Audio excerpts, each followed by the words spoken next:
Bienvenue à toutes et à tous dans votre journal. Voici les principaux titres qui font l'actualité ce soir. L'Est de la RDC reste en proie à des conflits armés. La présence des forces étrangères comme la MONUSCO, la SADC, la SAMI RDC et l'UPDF, dont l'efficacité est critiquée par les analystes locaux. Le politologue Strong Kaini appelle Kinshasa à assumer ses responsabilités pour restaurer la paix, alors que la MONUSCO amorce son retrait progressif. Parallèlement, l'agression rwandaise à RDC suscite une mobilisation grandissante. Les footballeurs Randal Kolomwani, Presnel Kipembe et l'ancien international congolais Youssoufou Moulumbu ont interpellé les clubs PSG, Arsenal et Bayern Munich pour qu'ils rompent leur partenariat avec le Rwanda, accusé de soutenir le M23 et groupes armés actifs dans la région. À ce jour, ces clubs n'ont pas encore répondu à leur demande. Tout pour les sommaires, le détail dans un laps de temps. Bienvenue mesdames et messieurs, commençons par cette page de Beni. Comment réduire l'insécurité alimentaire à Beni? La zone située à l'est du pays est confrontée à une crise alimentaire qui touche plusieurs familles. Ces phénomènes touchent plus de familles de déplacés de guerre forcent au déplacement dans leur village suite aux conflits armés. Mais des initiatives de résilience socio-économique ne cessent de naître pour tant soit peu trouver solution à ces fléaux. Voici les reportages de Delphine Moupanda qui s'est rendu dans un champ communautaire appartenant aux déplacés de guerre à Mbaou. Sur une surface d'au moins 7 hectares, plusieurs personnes déplacées de guerre cultivent du maïs. Nous sommes en Baou, où ils ont un champ communautaire entretenu par ceux qui avaient abandonné leur champ suite à la persistance du conflit armé. Il s'agit des champs obtenus des efforts personnels des déplacés. Maskaka Ngitiedouij s'est plusieurs fois déplacé dans les territoires de Beni suite à la persistance de l'activisme des forces démocratiques alliées ADF et groupes armés d'origine ougandaise accusés de tuerie des civils depuis une décennie. Aujourd'hui, elle vit à Ouicha, le chef-lieu du territoire de Beni. Frappée depuis longtemps par une insuffisance alimentaire, elle commence à se relever depuis qu'elle a intégré une association villageoise d'épargne et de crédit avec, où elle apprend à entretenir un jardin potager pour réduire l'insécurité alimentaire.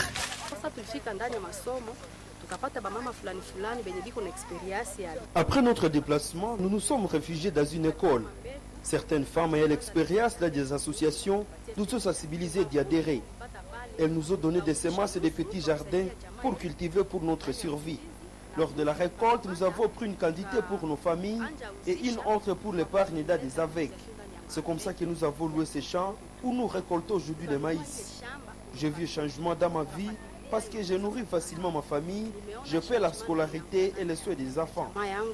Nimeweza kukulisha batoto, nimeweza kusomesha batoto na nimeweza vile kubalipia dawa. L'Organisation des jeunes chrétiens pour le développement au JCD encadre plus de 4000 déplacés de guerre réunis dans une dizaine d'associations villageoises d'épargne et de crédit avec en ville et territoire de Beni. L'objectif est de permettre aux déplacés de guerre à développer des mécanismes d'autosuffisance économique et réduire la crise alimentaire, indique Isaac Avalami, son coordonnateur. C'est plus de 4000 personnes que nous sommes en train d'encadrer dans cette organisation. Nous disons aux organisations non gouvernementales que nous devons changer l'approche. Au lieu de distribuer gratuitement, on peut aller plus loin pour encadrer ceux qui sont en train de produire. Sur les 7 hectares, nous avons déjà récolté au moins 2 hectares. Dans les 2 hectares, nous avons produit au moins 6 tonnes. Ça signifie 3 tonnes par hectare. La région de Beni est l'une des zones les plus touchées par une crise alimentaire suite à la persistance du conflit. La RDC est confrontée à une crise alimentaire de grande ampleur, une situation due à une combinaison de facteurs complexes comme la persistance des conflits armés, le changement climatique, les catastrophes naturelles, etc. Et la synergie Senko-SCC insiste sur une issue pacifique face à l'escalade du conflit dans l'est de la RDC. À travers son projet Pacte social pour la paix et le bien vivre ensemble, la synergie a déjà amorcé des consultations avec quelques acteurs. Le leader religieux assure que tous les acteurs politiques rencontrés soutiennent la fin des hostilités. Le point avec Eugénie Moussivirois. Lors d'une conférence de presse tenue le mercredi 5 février, la conférence épiscopale nationale du Congo Senko et l'Église du Christ au Congo SCC ont présenté leur démarche.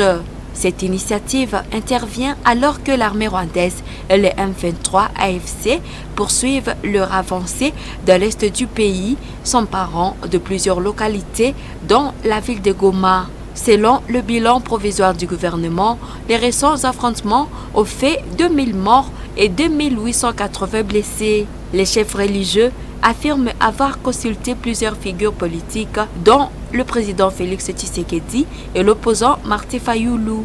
D'après eux, tous s'accordent sur la nécessité d'en finir avec la guerre. Les CC soulignent l'urgence de restaurer la dignité nationale et de prouver que les Congolais peuvent résoudre eux-mêmes leurs crises. Le dialogue proposé repose sur une approche mixte, interne et externe, axée sur des valeurs historiques de réconciliation.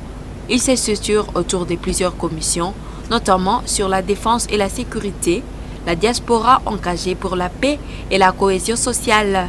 L'objectif est de renforcer les dispositifs sécuritaires en mobilisant les Congolais de l'étranger et promouvoir la tolérance culturelle. Les discussions avec d'autres acteurs politiques, dont Joseph Kabila et Moïse Katumbi, sont encore à un stade préliminaire. Cependant, la Senko et les CC saluent l'ouverture du chef de l'État au dialogue malgré sa position initiale de ne pas négocier avec les M23. Pour les deux confessions religieuses, cette initiative représente et pas vers la solution durable au conflit qui ravage l'est de la RDC. Autre chose dans ce journal, l'ancien président Kenya Uhuru Kenyatta, facilitateur du processus de Nairobi, a présenté un rapport actualisé sur la situation dans l'est de la RDC au secrétariat de l'UA, de l'EAC et de la SADC, alors que le combat a fait environ 300 000 morts en une semaine. Il estime que le processus de Nairobi et de Luanda reste la meilleure option pour parvenir à la paix. Ce rapport sera discuté lors de prochains sommets de la SADC, de l'EAC et de l'UA en février. Clémence Nengo nous en fait le point. Alors que les M23 alliés à l'AFC de Corneille Nangaa s'emparent de plusieurs localités du nord Kivu et du sud Kivu, dont Goma, Minova et Nyabibwe, les forces armées congolaises peinent à contenir leur progression. Cette situation fragilise davantage la population et accentue l'urgence d'une solution politique et militaire coordonnée au niveau régional. Uhuru Kenyatta insiste sur la complémentarité entre le processus de Luanda et de Nairobi. Il souligne qu'une solution durable passe par une coordination entre les négociations bilatérales entre la RDC et le Rwanda et les dialogues intra-congolais. Selon lui, seule une approche inclusive impliquant les groupes armés, les acteurs politiques et la société civile peut stabiliser la région. C'est dans ce cadre que l'ancien président kenyan, Uhuru Kenyatta, facilitateur du processus de Nairobi, a présenté un rapport actualisé sur la situation dans l'est de la RDC au secrétariat de l'Union africaine, Communauté d'Afrique de l'Est EAC et Communauté de développement de l'Afrique australe SADC. Lancé en 2021 sous l'égide de l'EAC, le processus de Nairobi repose sur deux axes. Un dialogue politique rassemblant les deux parties prenantes du conflit et une intervention militaire assurée par la force régionale l'EAC et ACRF. Jusqu'en 2023, des avancées avaient été enregistrées, notamment de pourparlers avec les groupes armés et des initiatives pour renforcer la confiance entre les acteurs du conflit. La 4e conférence du dialogue intra-congolais, prévue en juin 2023, a été perturbée par les élections congolaises de décembre. La situation s'est aggravée avec le retrait des forces kenyanes de l'EACRF. Cela a réduit la présence militaire régionale et a permis la résurgence des combats. Depuis la formation du nouveau gouvernement congolais en 2024, la relance du processus de Nairobi est compliquée par l'intensification des violences et le manque d'engagement politique.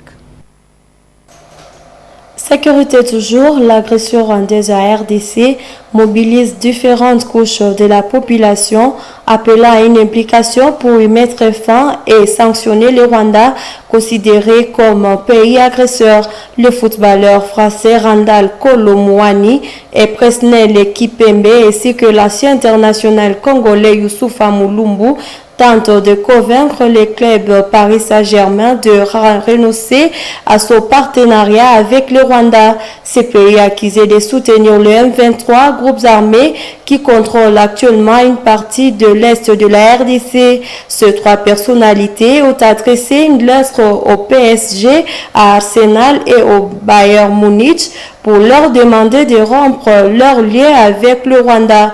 Pour l'instant, les trois clubs n'ont pas encore réagi à cette demande. Interrogé par RFI, Youssouf Mulumbu a pris la parole au nom des autres. Suivez-le. Youssouf Mulumbu, bonjour. Bonjour.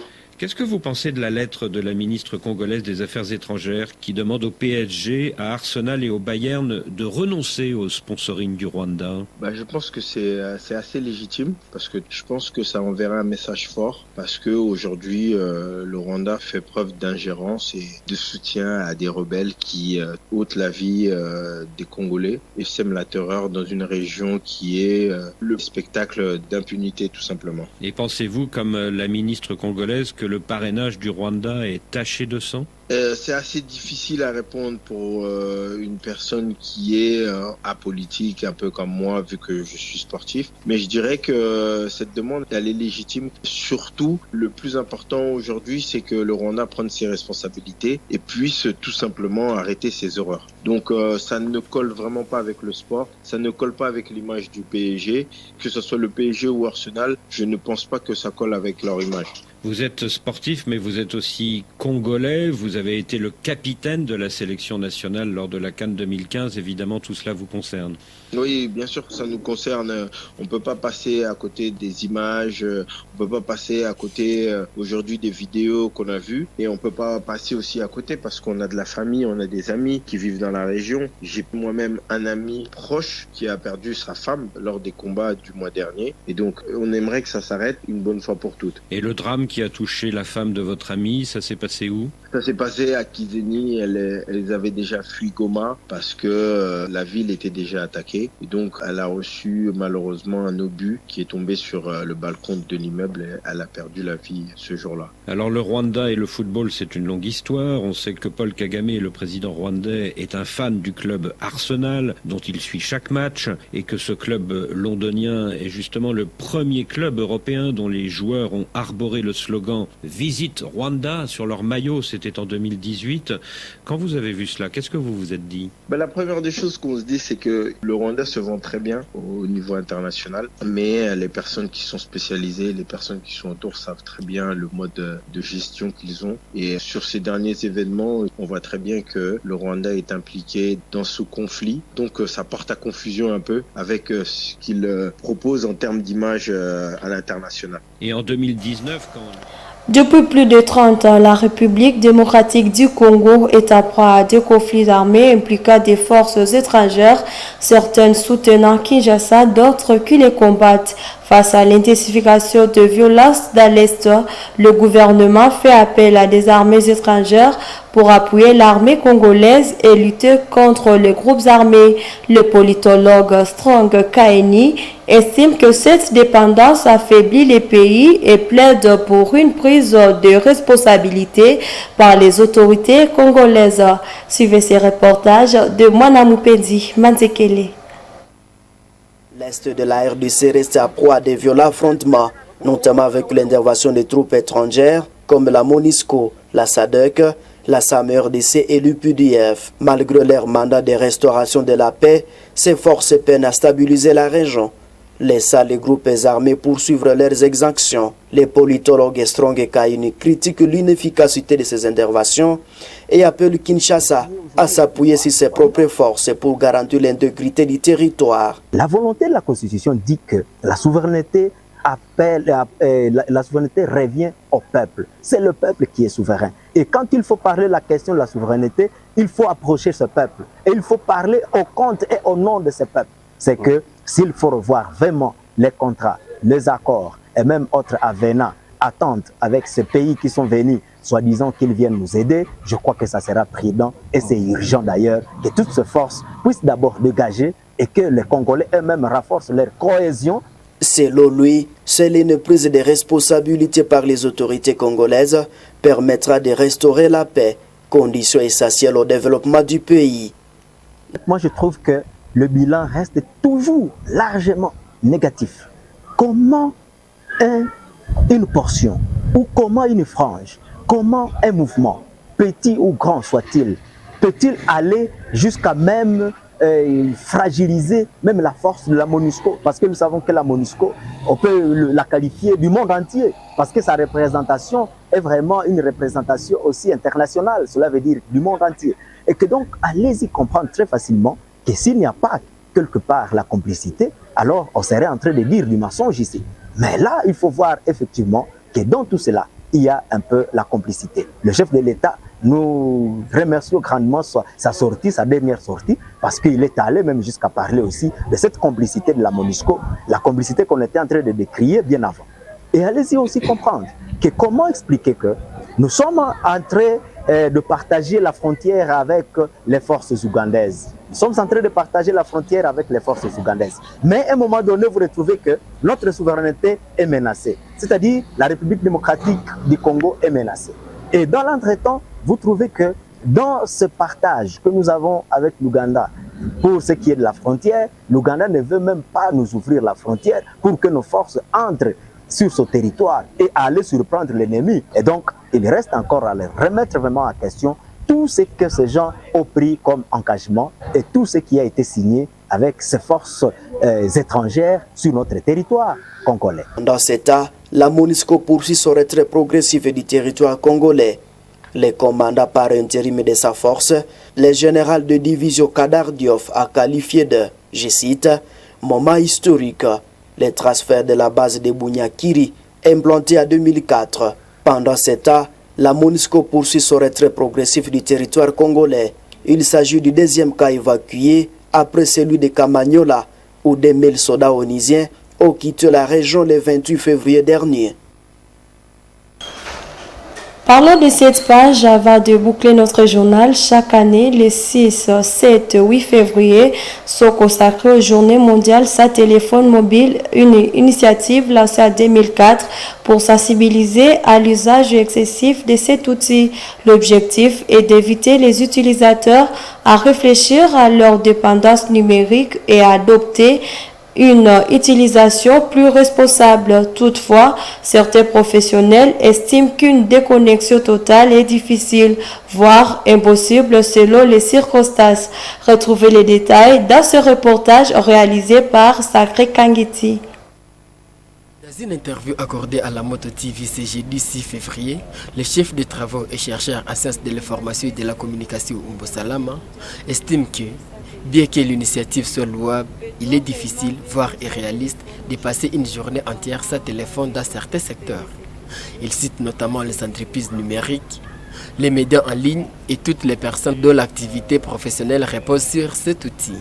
Il y a beaucoup de gens qui n'ont pas de magasins, qui n'ont pas de bureaux, qui n'ont pas de boutiques, mais qui pour eux c'est le téléphone qui fait presque toute l'activité de sa vie.